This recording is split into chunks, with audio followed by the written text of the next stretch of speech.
Hey, shalom, shalom. First and foremost, I want to give all praises to Yahweh Bahashem, Yahweh Shai Bahashem Rakakadash. Shalom, Labakarim, Shoya Sharada, man. And I want to do a quick lesson. I'm here early morning plantation. And what you see in front of you is a sloth. And this animal right here, the characteristics of this animal is very slow. This animal is a very slow, lazy animal.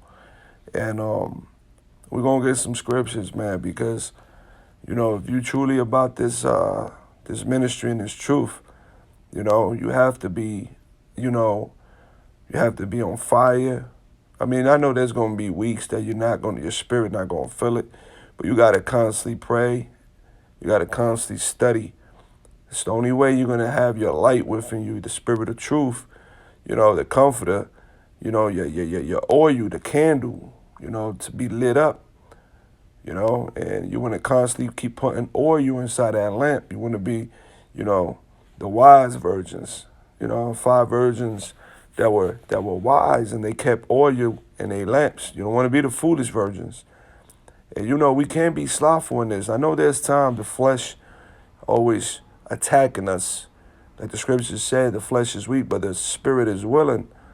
So, you got to constantly rebuke. We're in a battle. It's a spiritual battle. But you can't be slothful. You get lazy.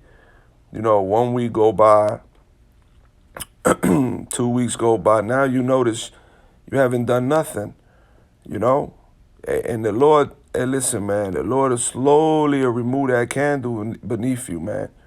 The Lord is not playing, and it is not, like what I say is like, you have to at least make the attempt to do the work.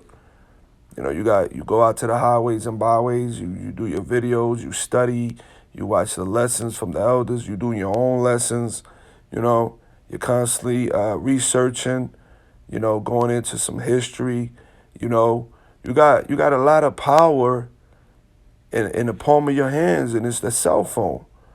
All you got to do now, think about the things that the elders had to go through. The elders, they talk about stories where, before the YouTube era or the phone era, they had to actually go out to the library and actually do searching and homework. And, well, guess what, man? You men are so freaking lazy, man. And I'm only speaking to those that are slothful, man. You got power in the palm of your hands. You got Google, you got YouTube, you got Wikipedia. You could go into the internet and search things and look up circular history, look up words, look up etymology. Go into things, man. Study for your own.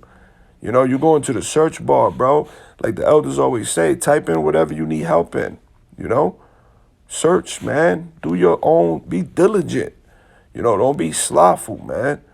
You gotta do the work. Now, there's times that you don't do videos for a day. It's okay, but if you keeping yourself busy during the week, it's a beautiful thing.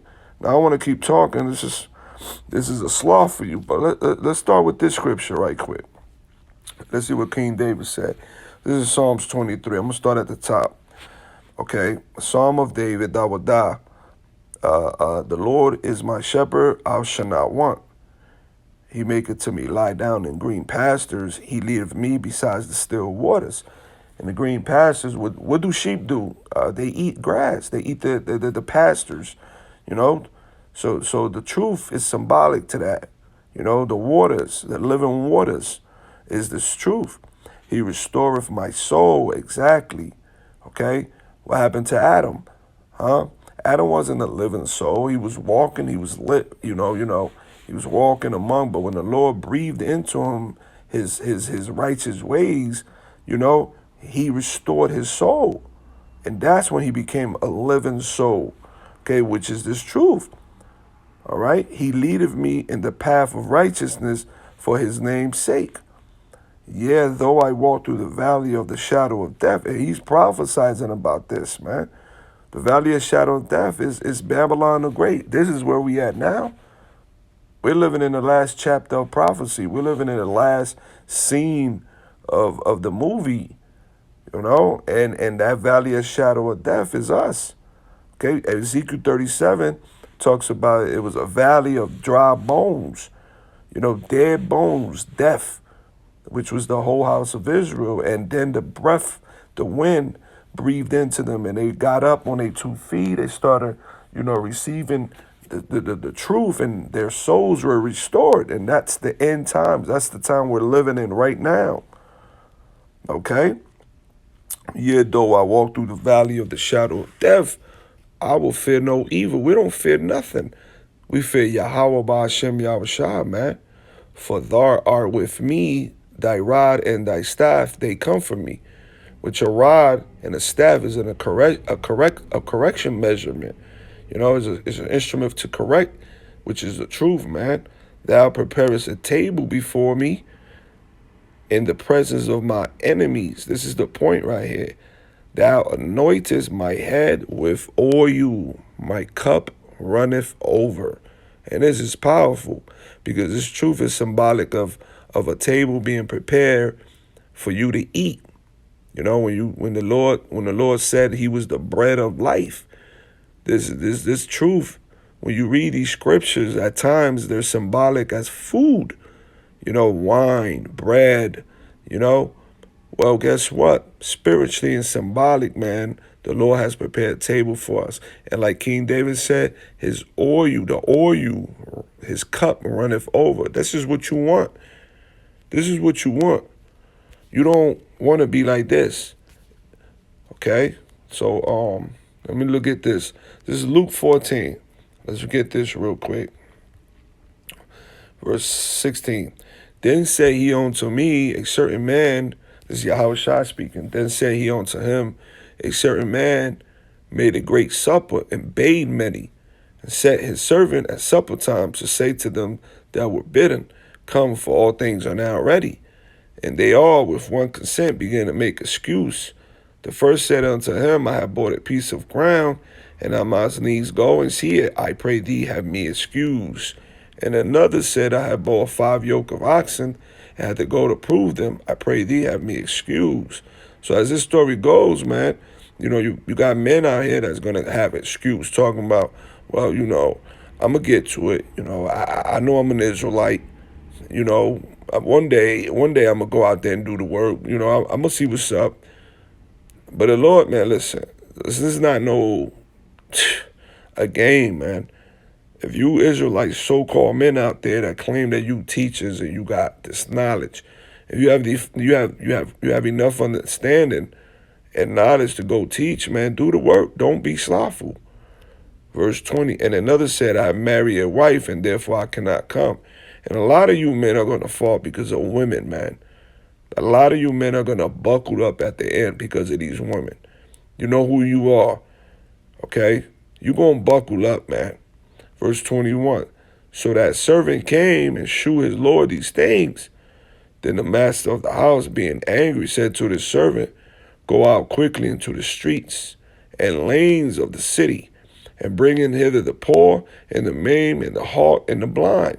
And the servant said, Lord, it is done as thou hast commanded, and yet there is room. And the Lord said unto the servant, go out into the highways and hedges, and compel them to come in, that my house may be filled. And this is what we're doing. We're out there in the highways and byways to seal the elect, man, and praying that the Lord will have mercy on us, man. Yahweh Ratazah, that we'll be part of that number. Okay? Verse 24, for I say unto you that none of those men which were bidden should taste of my supper. So a lot of men, they're going to be waking up to this truth for what? For just destruction. The Lord knows who you are. He knows your spirit.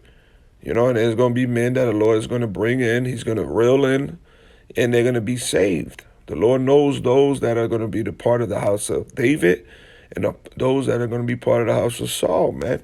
But the thing is, don't be like these servants that had an excuse, man.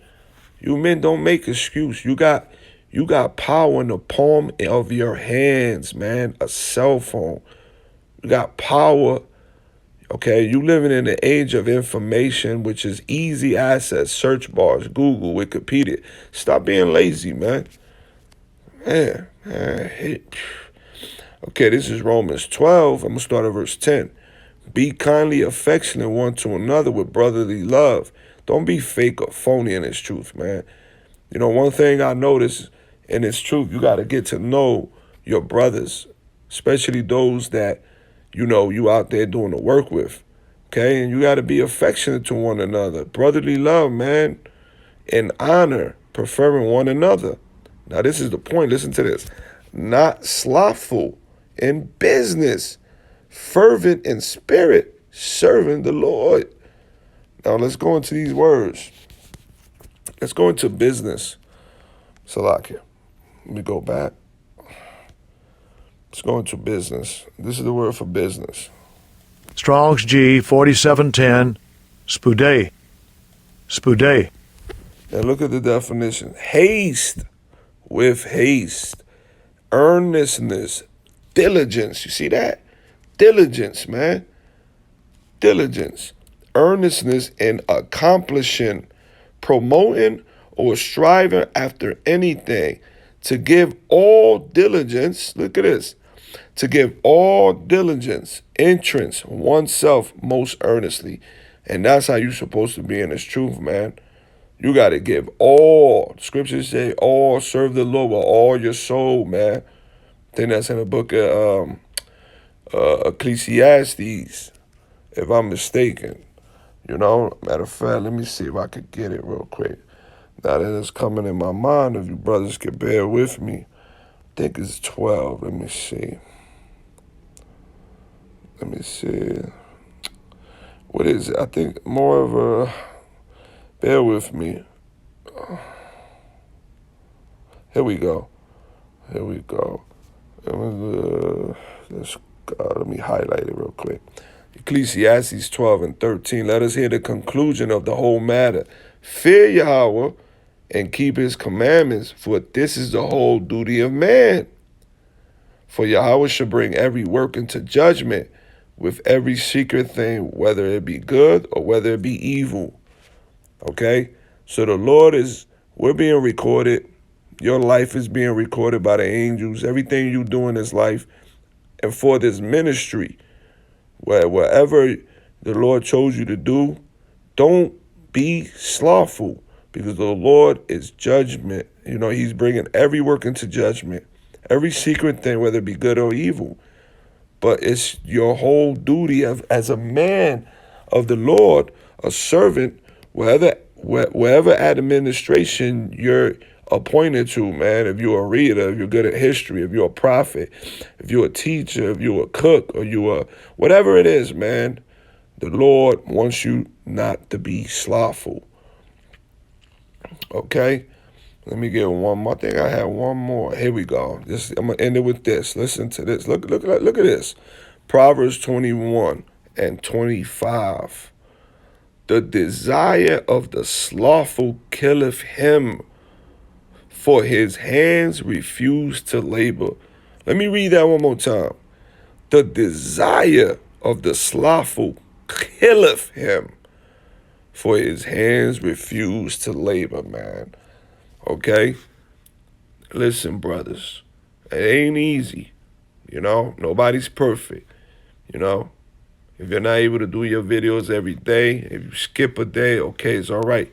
But as long as you keeping yourself occupied in this ministry, in this truth, you know, during the week, you know, you're doing the Lord's work, you're being sincere. That's what the Lord wants. He don't want you to be slothful, man, because like you read in the scriptures, man, slothful man killeth himself. He refused to labor. You don't want to be slothful in this truth, okay? All praises to Yahweh Ba'Shem Yahushai Ba'Shem Rakagadas Shalom.